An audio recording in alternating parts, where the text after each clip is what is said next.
அநீதிகளால் கட்டமைக்கப்பட்ட சமூகமாயிருக்கிறது.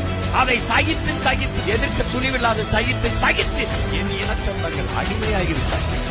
அதிலும் கொடுமை, நாம் அடிமையாக வாழ்கிறோம் என்பதை தெரியாத அளவிற்கு அடிமை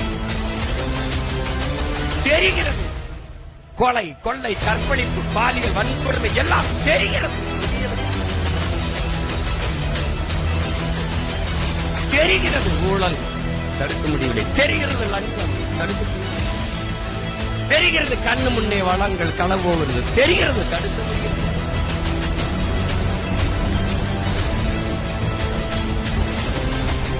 அம்பேத்கர் ஒருவன் அடிமையாக இருக்கிறான் என்பதை உணர்த்திவிடு, அவனே கிளர்ச்சி செய்வார். இதைத்தான் 15 ஆண்டுகளாக நீங்கள் பெற்ற பிள்ளைகள், உங்கள் உடன் பிறந்தவர்கள் 15 ஆண்டுகளாக நீ அடிமை, நான் அடிமை, நாம் அடிமை என்பதை உணர்த்திக் கொண்டே வருகிறோம்.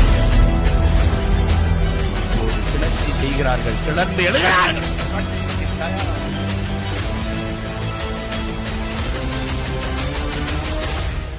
புரட்சி என்பது என்ன? அது ரத்தம் சிந்தும் வன்முறையால் ரத்தால் இருக்க வேண்டும் என்பது அல்ல.